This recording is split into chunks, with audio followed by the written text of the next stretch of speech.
السلام علیکم جی، مائی نیم is Asma Sheikh, welcome to my channel. Topic پہ جانے سے پہلے میں آپ کو ایک برانڈ کا ریویو دیتی چلوں۔ ریسنٹلی کچھ دنوں پہلے میں نے ان کی کچھ چیزیں منگوائی تھیں جو کہ بہت زبردست ہیں، ریزنیبل پرائس میں بھی ہیں، اسپیشلی فار فیمیلز۔ اگر فیمیلز لینا چاہتی ہیں تو میں ڈسکرپشن باکس میں وہ لنک دے دوں گی۔ اگر آپ اس لنک کے ذریعے جاتی ہیں اور میرا کوڈ انٹر کرتی ہیں اسما XEFFO تو آپ کو 10% آف مل جائے گا۔ میری طرف سے یہ ہائیلی ریکمینڈیڈ ہے فیمیلز کے لیے، تو فیمیلز جو لینا چاہتی ہیں ضرور لے لیجیے گا۔ تو آج بات کر لیتے ہیں عثمانی سلطنت کے فاؤنڈر کے بارے میں، یعنی کہ عثمان غازی کے بارے میں، جو کہ سلطنت عثمانیہ کے بانی اور پہلے سلطان 1258 میں برسا کے قریب سوگت میں پیدا ہوئے۔ وہ ارطغرل غازی کے 3 بیٹوں میں سے ایک تھے اور ان کی والدہ کا نام حلیمہ خاتون تھا۔ عثمان غازی کی عمر صرف 23 سال تھی جب اس نے سوگت میں کائی قبیلہ کا کنٹرول سنبھالا اور اپنی والد کی موت کے بعد تخت پر بیٹھا۔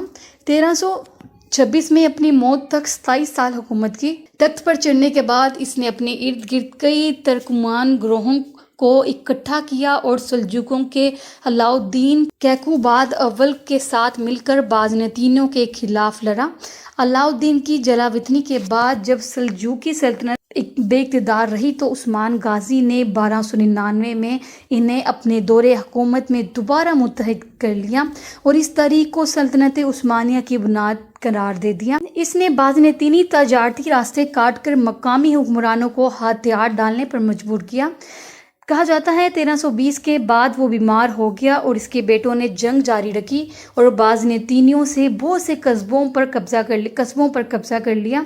وہ سوگت میں 78 سال کی عمر میں گاؤٹ سے مر گیا اور برسا شہر میں دفن ہوا۔ اپنی حکومت کے دوران اس نے پہلے مال خاتون سے شادی کی جس سے اس کا ایک بیٹا اورحان غازی پیدا ہوا جو بعد میں اگلا سلطان بنا۔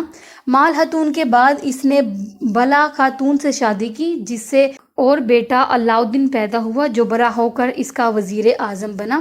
ان کے کل 8 بیٹے اور ایک بیٹی تھی۔ عثمان غازی کو سیاح یعنی کہ ترکی میں کارا کے نام سے پکارا جاتا ہے جو ایک قدیم ترکمان روایت کے مطابق بہادر شخص کی علامت ہے۔ وہ چوڑے اور اونچے سینے اور لمبے بازو کے ساتھ ایک لمبا آدمی تھا۔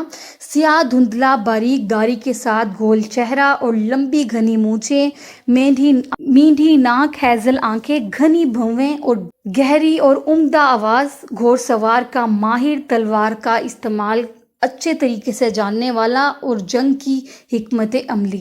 وہ انصاف پسند تھا، غریبوں کی بہت سی مدد کرتا تھا، یہاں تک کہ اگر کسی ضرورت مند کو دیکھتا تو اپنے کپڑے بھی دے دیتا تھا۔